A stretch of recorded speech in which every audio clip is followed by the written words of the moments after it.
开始投资的时候，我们花了200多万，整个生意非常的好，一下子突然赚很多钱，已经开始买跑车。那时候感觉是蛮得意的，所以我就会开始不停的开店，投资了400万，收掉之后，我带了4片窗花走，所以那片窗花一片值了100万。好不容易学会北方面食的外省厨艺，跟家人借了50万创业，却因为贪玩，第1年就负债100万。面对残忍现实，他决定放下自尊，向老师傅重新学习，卷土重来。如果是你，还能坚持得下去吗？我是大四喜13章创办人巨富，我的座右铭是做正确而困难的事情。如果你是第一次来到这个频道，我们每个月都会有精选的小额创业专访，赶快订阅我们，才不会错过哦。餐厅创业越来越简单，竞争也越来越激烈。想要生存下去，一定要做出差异化。Jeff 在20多年前选择了冷门的北方面食馆，但那个年代除了要有资金跟勇气才能创业之外，想学功夫还得要老师傅同意才行呢。很辛苦，我们的师傅非常的严格，工时一天要11个小时，1个月才休2天。如果师傅不教我们的话，我们根本就学不会。所以我吃了很多苦才学成的。师傅可以帮我试一下菜吗？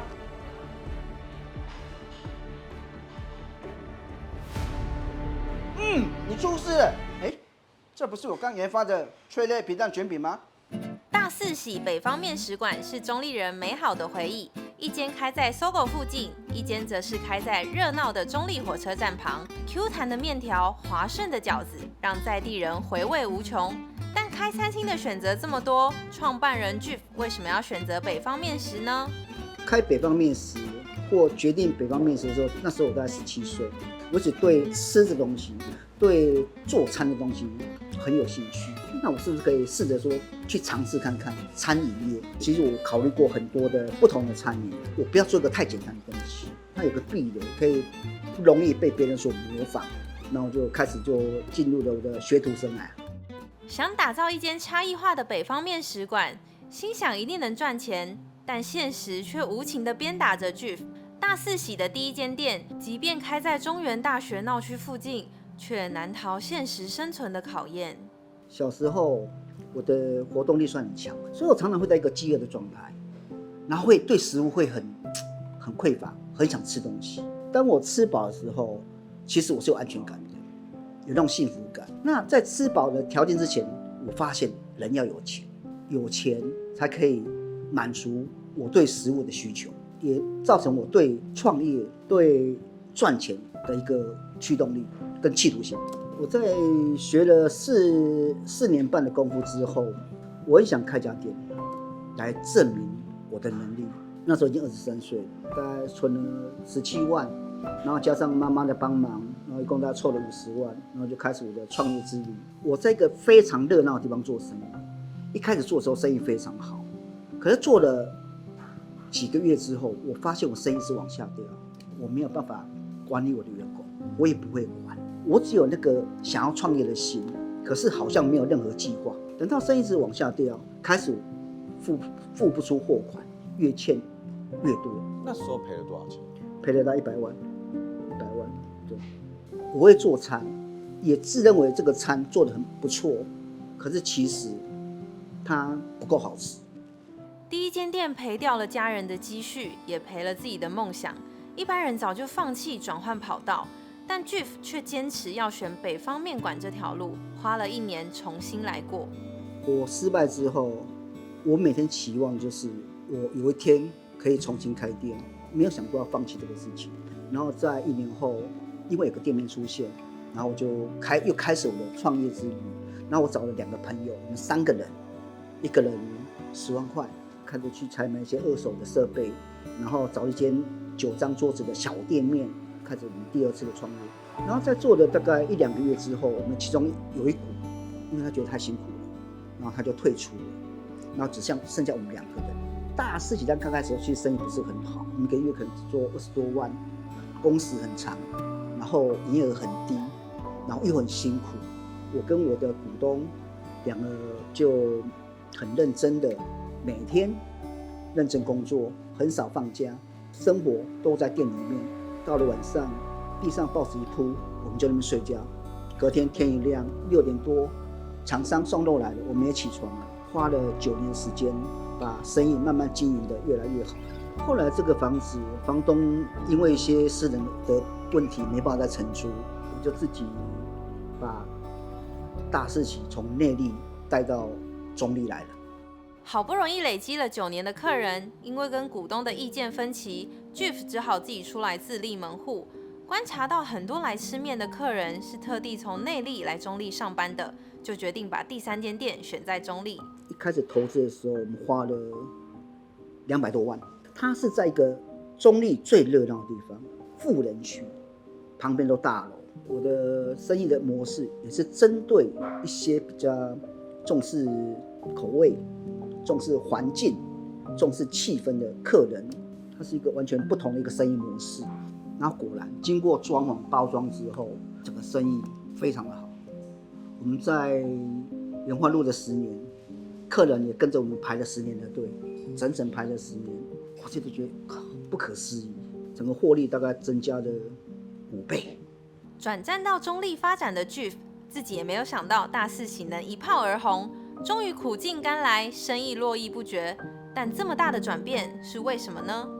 我觉得第一个当然是产品本身它是很独特的、好吃的，顾客吃了之后不断的重复回来消费。然后第二个就是我们在内坜的9年累积了相当多的忠实客户，也是我们大四喜在中坜能够生存的一个基础。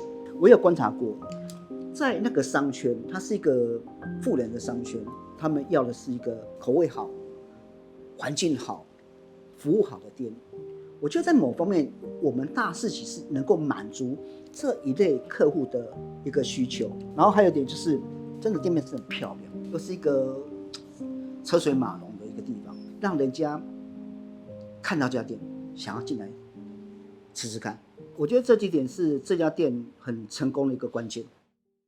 随着事业的起飞，一间店已经满足不了 Jeff 的野心。为了更稳定的事业，他便开始了连锁展店的计划。哥，那你那时候那间大四喜这么成功，一炮而红，那你会不会有就飘的感觉？我那时候30多岁，一下子突然赚很多钱，那时候感觉是蛮得意的。开店半年的时候，我已经开始买跑车，然后很想再继续开店面，我很想证明自己的能力是更大的，所以我就会开始不停地开店，没有去考虑到他后续的管理问题，所以常常会开店又收掉。最惨的应该是我们的中坜的搜狗百货那家店嘛，那家店我投资了400万，一个月大概可以赚2万，其实生意是好的，可是其实开销也是大的。经营了4年，过年不能休息，中午不能休息，然后投入非常多的心血，可是那个回收是遥遥无期。后来就壮士断腕，然后就把它收掉。收掉之后，我带了4片窗花走，其他也带不走了啦。所以那片窗花一片值了100万，现在放在我家当装饰。我只要看到那4片窗花，我就想到我的搜狗店。但也是经过这次失败之后，我开始认真的去看我的生意模式。我认为未来的趋势是低人手、小店面，地点要好，做高品质的东西。我的理想是说，一家店只要2个人就好，2个人就可以把一家店的不管是厨房跟外场搞定，才是未来最可以存活的一种生意的模式。连锁店面一次次的失败，不但没有击败 Jeff， 甚至让他找出了新的商业模式。当我这个想法的时候，我就开始去创造一个新的品牌。那这个品牌就是13张。那后来我们实施下去的时候，有些跟现实有差距的地方，就是其实后来我是一家店，其实有安排到4到5个人手，可是我目标是2个人开一家店。我们的13张，它的营业额可以做到100万，虽然只是3、4个员工，它可以做到100万。小型店面的商业模式终于越来越稳定，但没想到这时候疫情来了。疫情来的时候，我们拍摄的这家店刚装潢好，货款还没给，整理了花200万，疫情就来了。我们在那个时候，平均1个月要留50万。我面对的方法除了是节流之外，我们想要开源，我们开始制作冷冻产品。那我们的冷冻产品部门，它的特色在哪里？它的特色在于手工，它不是机械化。我们在家可以吃到一个就像到餐馆吃到的一个手工面食一样。这是我们一开始做冷冻商品的一个初衷。只是说，因为我们这种手工产品，它本身它的成本是高的，可是后来因为小齐炫他帮我们拍了2支产品，然后包括其他网红对我们的冷冻产品的认同跟鼓励，那也为我们带来一个很大量的订单，然后也让我们增加了对冷冻产品的信心。大四喜家常面食馆，他们的虾仁炒手是我此生目前吃过最好吃的炒手，它里面是有完整的一个虾仁呢。我决定再去订购10盒，超级好吃。餐饮东西是不会被淘汰的，不管时代怎么走，这个行业一定都会在。